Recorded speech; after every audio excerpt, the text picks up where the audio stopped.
The Kylian Mbappe and Real Madrid saga has been on for years now. Two giants who want to get together, but the controversy around them doesn't seem to end. While Mbappe may have fired a few shots earlier in the years that preceded this moment, it feels like Real Madrid are trying to give it back to not just the footballer, but France too. Mbappe hasn't officially joined Madrid yet and is expected to make the move after France's Euro campaign. But even before joining the Spanish giants, Madrid has already thrown a spanner in the works, playing party pooper in Kylian Mbappe's life. The Olympics are starting on the 26th of July in Paris. It's the world's biggest sporting event. It is in Mbappe's home. Obviously, you would expect Mbappe to play for France, but reports suggest Real Madrid is stubborn and will not let any of their players, especially Mbappe, off to feature in one of the most spectacular events in the world, the Olympics. Now, I understand Olympics isn't a tournament that's sanctioned by FIFA, which is football's governing body. But here's the thing, Olympics is every sports person's first dream. Winning a gold medal is the ambition of every sports player growing up. And if you are the captain of your country's football team at 25, 26, it's magical. So obviously, Mbappe feels no different. Olympics? Everyone knows what I want to do. I think we need to let things happen. I'll be happy no matter what decision is made. Olympics in Paris is special. When I know more, I'll talk about it. But right now, I have no idea. It's not up to me. When I'm sent a message, I'll be there to receive it. Well, that's what he last spoke when asked about the Olympics. Being a flag bearer for his country would be brilliant. That's what he said. It'd be an amazing experience. Mbappe clearly wants to represent France at the Olympics. Not just him, the president of his country, Emmanuel Macron, wants him too. What do you think of Mbappe's departure to Real Madrid?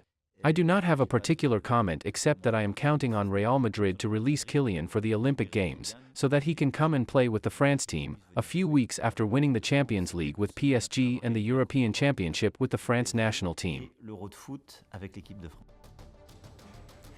Macron needs Mbappe at the Olympics. That is obvious when there is already so much negative publicity that is doing the rounds around the games. If you have a player like Mbappe, you would want him front and center to play at the world's biggest event, not for glory alone, but because Mbappe is a crowd puller. He's the face, their biggest sporting hero. He needs to be there to lead the contingent, right in the front. The president wants him, the country wants him. That wax statue of his, which was unveiled at Madame Tussauds just a week ago, has Kylian Mbappe wearing the French jersey, shining and proud French footballer in all his glory.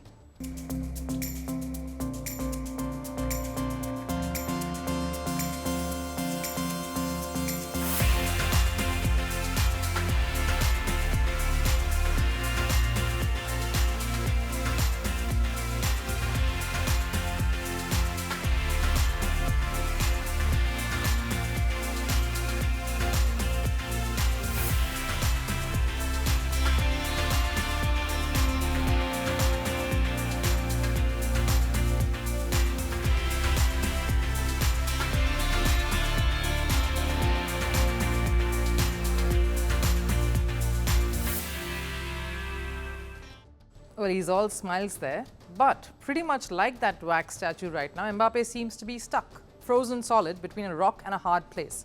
He hasn't joined Real Madrid just yet, but it's just a signature across the dotted line that remains.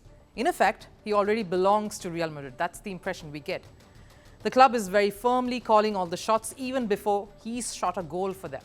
While the world thinks that Olympics is the mega event, Real Madrid could care less.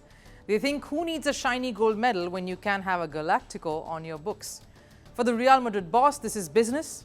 Their biggest signing is Kylian Mbappe. They have spent money on him and he needs to do as he's told. When there is a club commitment on the line and there is bigger politics at play here as well. Reports of Real Madrid not allowing Mbappe to take part in the Paris Olympics came after French President Macron and Real Madrid President Perez met on the sidelines of an event to celebrate FIFA's 120th anniversary. That happened just some days ago. And we all know how much Macron wants Mbappe to play for France. They met, they talked, and clearly nothing's come of it. We're sure Macron would have mentioned Olympics, a big deal that for him and his country, not so much for Perez. The man who's helmed the Galacticos from its glory days. His big concern is his key players picking up injuries. The squad already has a host of star players, of course, in Jude Bellingham, Vinicius, Thibaut Courtois, and Mbappe hasn't joined them yet. Clearly, Perez is holding his cards close to his chest and playing this the way he wants to, so that he can control the outcome the way he wants to.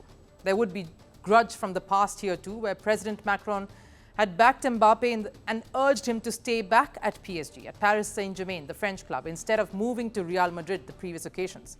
So Mbappe seems to be stuck right in the middle of a high-stakes game. A skirmish of sorts. Shouldn't the player be given the decision to make? Take Tottenham, for example. Heung-min Son was allowed to participate in the AFC Asian qualifier despite Tottenham being at a crucial stage in the Premier League. In the IPL too, as we know, we saw key England players leaving the league to get together with their squad before the T20 World Cup.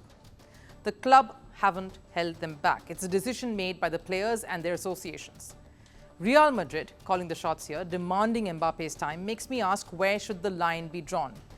Because we asked similar questions when the IPL, the Indian Premier League Lucknow franchise owner Sanjeev Goenka was seen schooling KL Rahul, his captain, after a loss, right there on the field for all to see, even before he had caught his breath. How much ownership can a team boss truly have and display despite spending the big bucks? Yes, there is money riding on every player, but this is the Olympics. It doesn't come every year. It's something every player grows up dreaming to be a part of. Does Perez need Mbappe to pay for his price tag by giving up on his dreams? Firstpost reports from the world's second largest continent. Hello, I'm Alison Lagrange. A very warm welcome from Durban, South Africa. We get you the news and the newsmakers from Africa. South Africa goes to the polls on the 29th of May. I will track the election and bring you ground reports. Is it the end of the road for the African National Congress? And will former President Jacob Zuma stage a dramatic comeback? From elections to climate change to innovations and opportunities. As the world's attention shifts, we report from Africa, the heart of the global South. Join me every weekday live on Firstpost.